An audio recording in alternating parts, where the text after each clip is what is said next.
Welcome to News 365 H5D channel. We welcome Mr. Mohan, former Ranji cricketer, and Mr. Venkat Malpaka, senior analyst. Both of you, welcome, sir. Thanks for your time to analyze tomorrow's very exciting India and Australia series. So let's analyze how Indian team's journey throughout this series will be across different compositions, so many controversies. So let's take it one after the other. So Mr. Venkat, how do you see the teams placed with respect to selection? There were lots of controversies regarding Rohit and Ishant injury, and BCCI sending him to NCA at odd times. So the pattern is totally lost. How do you see both their impact, the senior pros impact on the Test series and also the ODI series?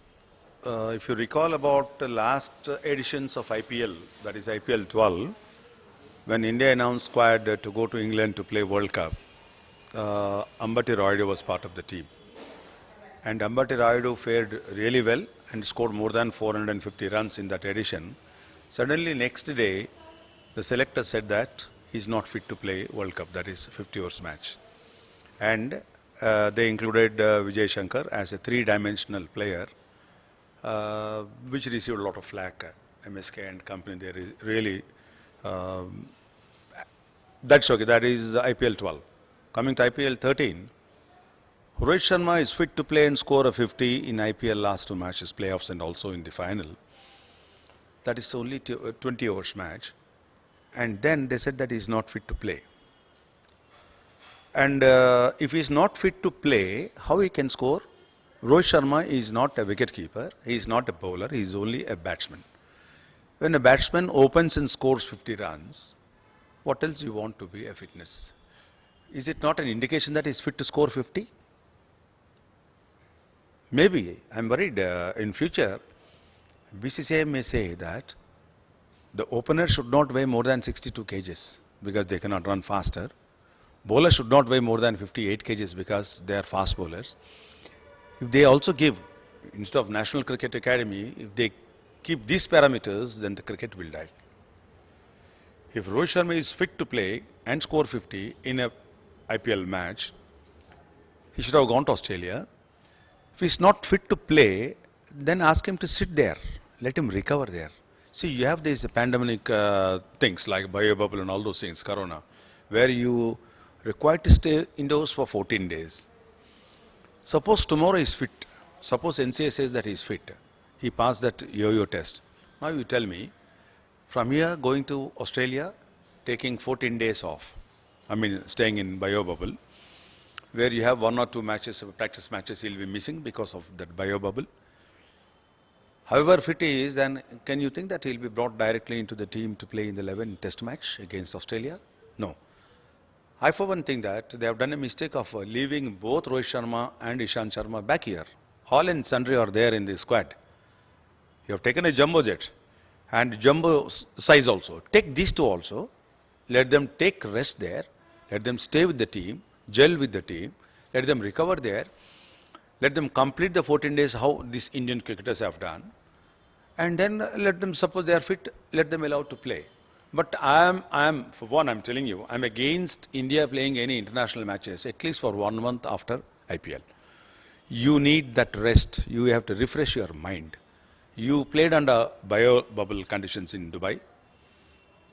And then from there directly you went to Australia. Then 14 days again you have this bio bubble and no much, only practice. And yesterday, see, Shikhar Dhawan commented on Ajinkya Rahane.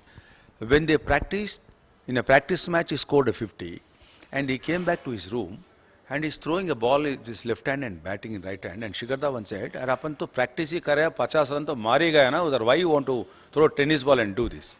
See, people are finding ways to engage themselves.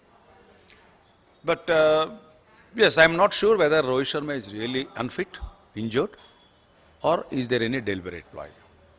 I wish I'm wrong. But Rohit should have been there with the squad in Australia by this time. Do you have a different take, Mr. Mohan? Both the senior pros if you leave those two behind, Ishant's this is his third or fourth trip to the Down Under, and this is the starting of Australian series. The wickets will be fresh. They are just coming out of maybe a BBL or the Big Bash League, a few local games. So you might expect some freshness in the wickets during the early season. So do you want the senior pros to be there, or how do you think BCCI has managed their injuries? The thing is that Ishant Sharma skipped IPL matches. So that means he's not fit, and he was sent to National Cricket Academy in Bangalore to regain the fitness. But whereas Rohit Sharma, he did not play one match. Then he came back into the final and he scored. He scored the winning, one of the best performance in the final. There are so many players who play very well in league format of game. But Rohit Sharma, being the captain of the Bombay Indians, he not only played well, but he also scored and he won the trophy. So that means what? A player who's playing and getting runs and winning for this team and being a captain of the Bombay Indians, he should have been there in Australia, as Venkat said. We should have taken the practice session there and fitness conditions also there in Australia, which would have been benefited for the Indian team. It's not that likes and dislikes you should keep away. There are some certain things people who don't like, they are not selected. But I think Rohit Sharma should have been in Australia with the Indian team, and he would have been an asset to our team, because he is one of the best players in the OD1 game in all over the world. He has scored so many centuries and also triple century and also double centuries and centuries. And he is one of the fantastic batsmen. We always appreciate his quality batsman. And his stroke making is so fluent. You can't see in other place. So definitely we are missing Rohit Sharma in Australia. The BCCI should have sent him before.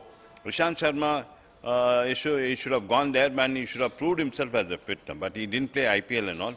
But whereas Rohit Sharma played and also won the trophy. Coming back to Rohit's injury again, Ravi Shastri's crucial point about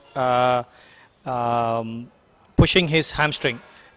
Because he said it in the context of the conditions that are in Australia. It's the start of the summer, so humidity levels are very high.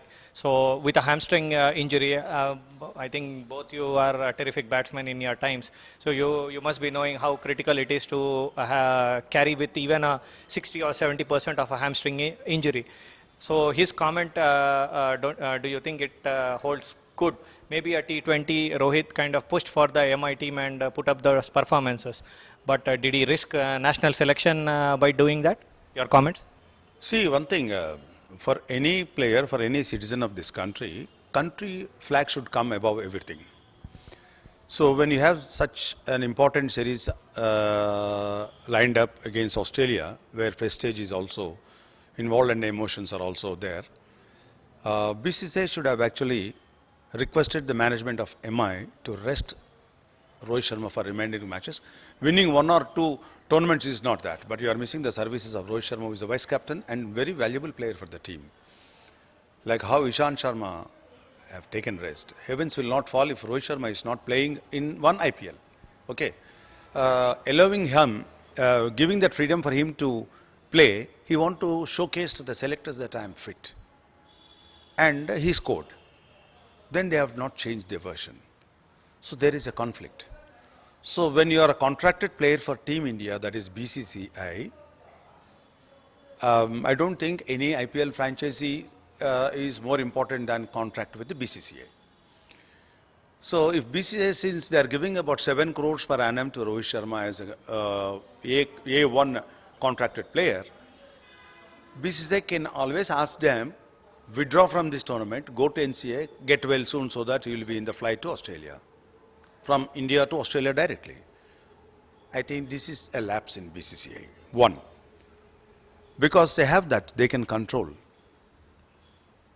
So what interest is there for BCCI whether MA wins or DC wins or Sunrisers wins? No. They want their, the players, the contracted players, they want them to be fit and available for selection.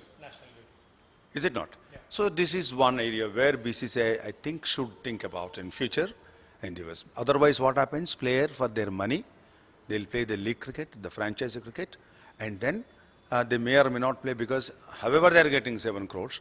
Why they again go there, see, leave the families and spend about 2 months there again. So really, I don't know. But if there is a contract and you're playing this and getting injured, still you are say, aggregating your injury, risking your place in the team, and the team chance of winning or regaining the Ashes, all those things. I think this is the area where BCCI should think very, very, very seriously. That is one. Whether Ravi Shastri says or somebody else says, it's not required. A player should know. BCCI should know. I say, who is Ravi Shastri to say that? Say he should start in 4 days' time and come to Australia, otherwise he'll miss out. That is not the way to address any player. That's not the way, because till 9th we have limited over cricket. Rohit Sharma anyhow is expected to play in the test matches, which starts on 17th of next month. So we have 17 days there and about 3 days now. That is about 20 days, 21 days. That is 3 weeks. 4 days and 21 days, there is a huge gap.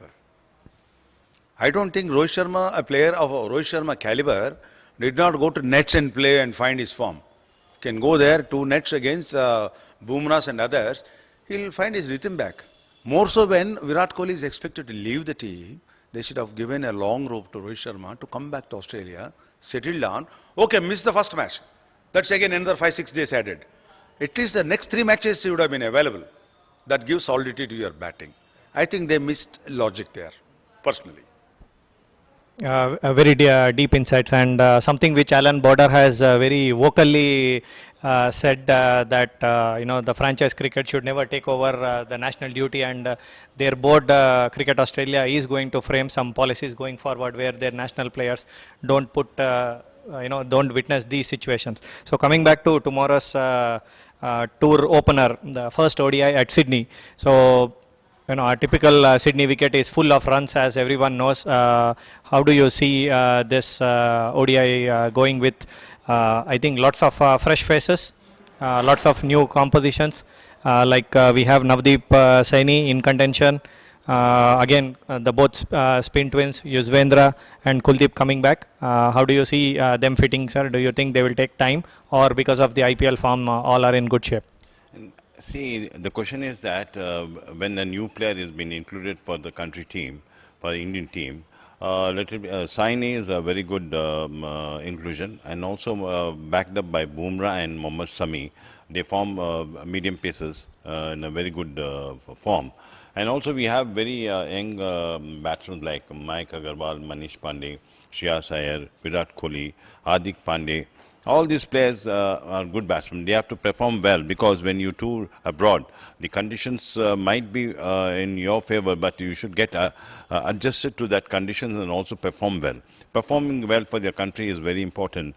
And though we have good spinners like Kuldeep Yadav and also Yuzvendra Chahal and all, and even Jadeja. So we have a very good combination of batsmen and also medium pace attack and spinners. But if you see Indian team is of youngsters, and Virat Kohli under his captaincy, definitely the youngsters should perform well. But Australian team, they have seniors. They have much experienced players like Warner and Pat Cummins. Even Steve Smith is there, and also Stark has come back into the team.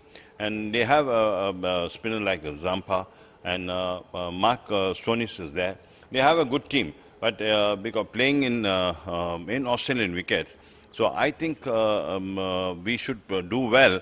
But it all depends upon the juniors. I mean, not much experienced players, Indian team, performing against the Australian seasoned players. So Australia starts as a better team than India, because on the experience side, I'm just telling. But on that particular day, you have to perform well, and definitely performance on that particular day, especially batting, bowling and fielding, is very important.